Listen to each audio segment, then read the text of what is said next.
Welcome back. We're now joined by Lloyd F. Ukwu, who is the President and the Chief Executive Officer of the National Democratic Coalition, USA. Lloyd Ukwu, it's good to have you. Happy Democracy Day.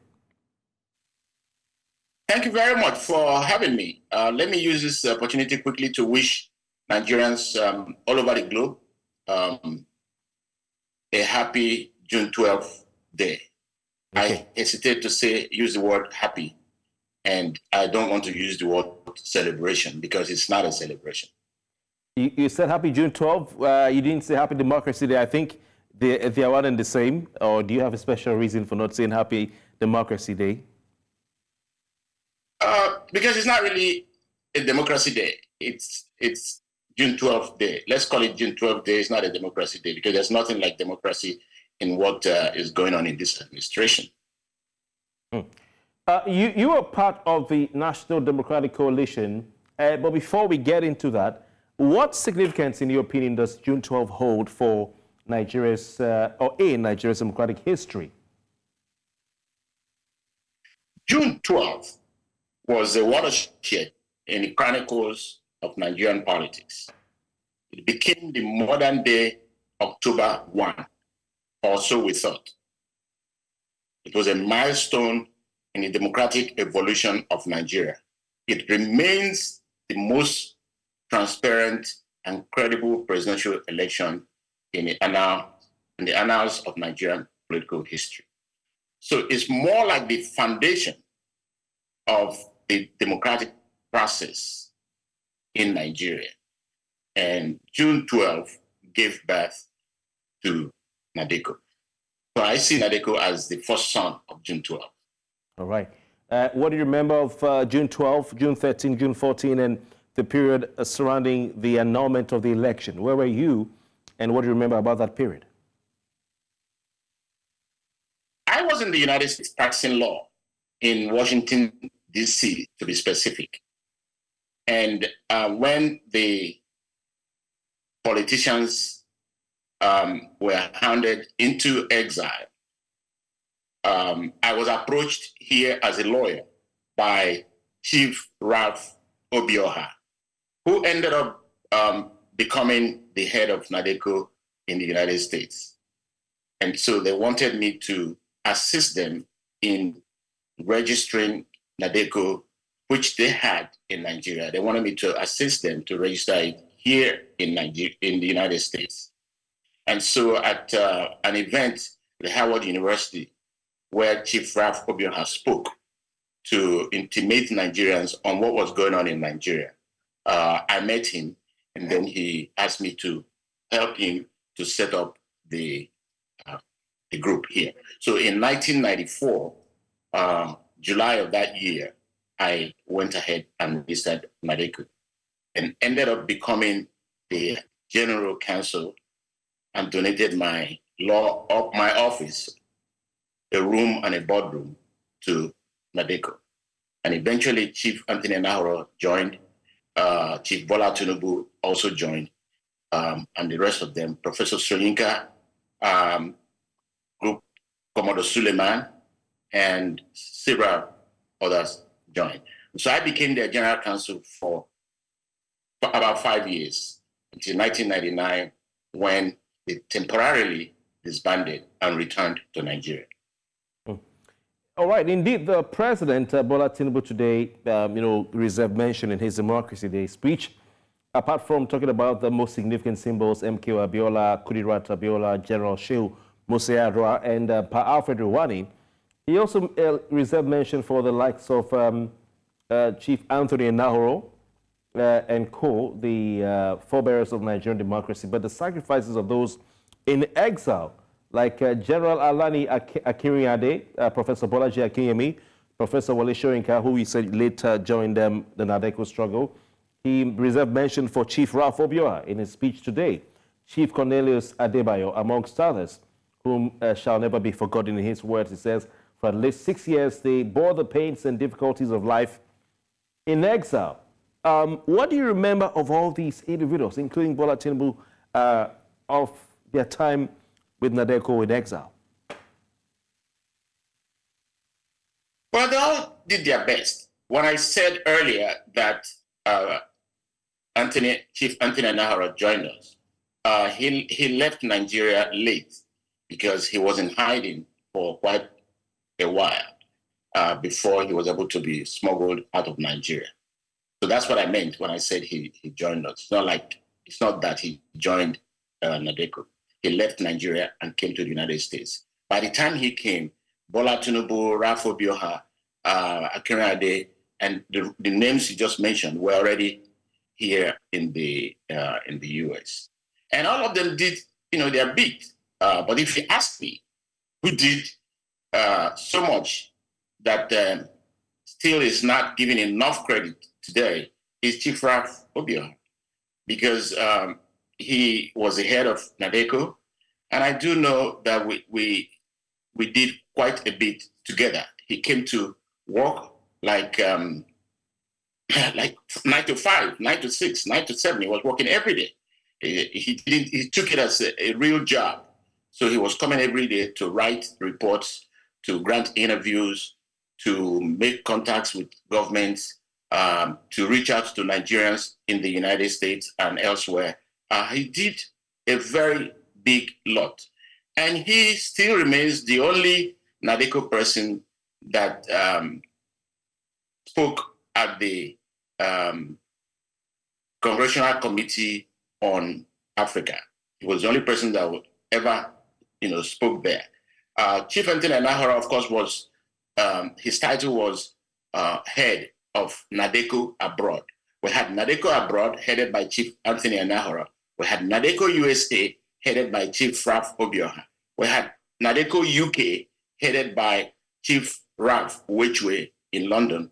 And we had NADECO Canada, headed by Chief Cornelius Adebayo. So that's how the setup was. And we frequently traveled. I frequently traveled with them everywhere they were going. As the General Counsel, I was always, with them to London, to Canada, to other countries that, we traveled to, along with Chief Anthony Nahara, our head. Interesting. I want you to tell me about Bola Tinubu and, his involvement in the pro-democracy struggle under NADECO in exile. What do you remember about the man Bola Tinubu, or Senator Bola Tinubu as he was then? Well, I know he was a big member of NADECO, but I don't remember much about him because in the meetings that were held in my office, he was never in attendance. But he was a powerful force behind the movement. I suspect, apparently, because he had a lot of cash at that time, and he was helping, a lot of people. He was into big business. So, but in terms of the foot soldiering, moving around, attending events, attending demonstrations, attending events, and all of that, he was never part of what we're doing here. At one point, we even had to demonstrate against one of his investments. He owned a Shell gas station in Washington, D.C. And at the time, we were protesting against the killing of Ken Saro-Wiwa by Abacha. And because Shell had a hand in his killing, we mounted a major protest against Shell facilities all over the area, the United States. We went to Shell headquarters in Washington, D.C. and demonstrated. The International Labour Organization joined that protest. I recall very, very vividly, during the protest, it rained. And all of us ran off to protect ourselves from the rain. But the International Labour Organization people, Americans, white people, stayed in the rain. So Chief Ralph Obioha had said to me, Lloyd, I'm not going to leave this line in this rain. The people who are not Nigerians who are here to support us are in the rain. Why should I leave the rain? So I joined him too in the rain. And my daughter, my eldest daughter, was also in that, during that demonstration, that protest. So I told her yesterday, let's go join. She, being a young girl, she was like, Dad, it's raining. I said, no, let's join. So, such protests, you never saw someone like Tinubu, but it was a big force behind, the movement. As I was saying before I switched, we had a demonstration against his gas station because we were arguing that, listen, if we are NADECO and we are protesting against Shell, we're not supposed to be benefiting from the same Shell that we're protesting against by owning a gas station. So we went there to protest against the gas station. He was very angry that I had the guts to do that. I said, well, this is fairness. This is justice. We are fighting Shell. We are going to all the petrol stations in Washington, D.C. and Baltimore area, and this is one of them. We're not going to exempt it from receiving Nigerians, and we did. So in all of this, I would say that he wasn't proactively in the front physically, but he was behind the scene pushing, as many big names were. Of course, Chief Anthony Nahara was never expected to attend any protest, and the rest of them are carried and co. Except on one occasion when we went to the Nigerian embassy in London to protest at the Nigerian embassy, and I flew from here, from Washington D.C. to London, and Bola Tinubu was at that protest. Commodore Suleiman was at that protest. John Oyegu was at that protest, and a few others. Interesting. We'll come back. We want to talk about today, and of course, where we are right now. Quite interesting listening to you, Lloyd Ukwu, President and CEO of National Democratic Coalition USA. So Politics HQ, we'll be right back. Please stay with us. Welcome back. Politics HQ continues. We'll round off with our conversation with Lloyd F. Ukwu, a key figure in Nigeria's pro-democratic democracy struggle. He leads NADECO USA as its chief executive officer and president. Right there, that's a National Democratic Coalition. He was a key figure in the struggle for Nigerian democracy following the annulment of the 1993 Nigerian presidential election. Don't forget, today, June 12, is the 31st anniversary of the annulment of that election, or of that particular election that was annulled. And of course, today being Democracy Day, Nigeria celebrates 25 years of uninterrupted democracy, which started in 1999.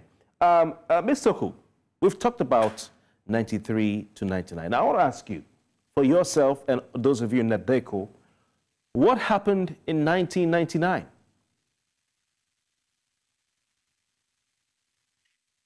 In 1999, those of them who were here in exile returned to Nigeria to start the new dispensation.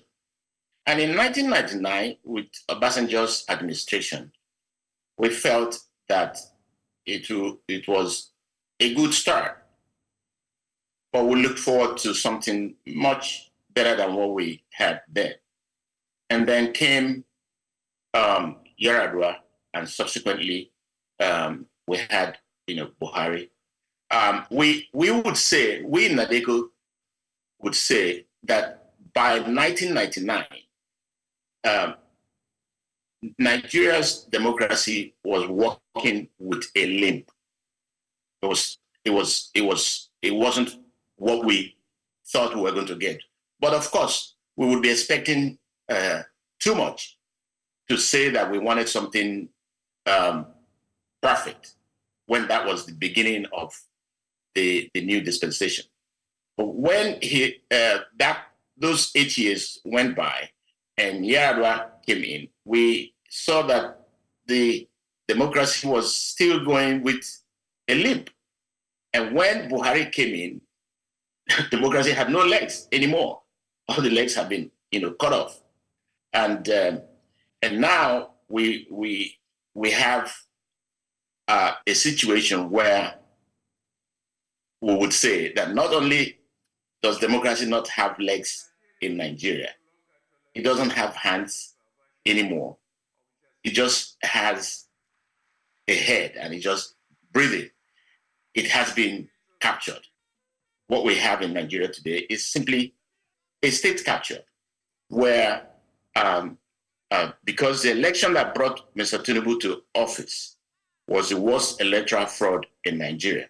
And we see it as an irony, because the election that brought in June 12 was seen as the fairest and the freest and the best election that Nigeria ever had.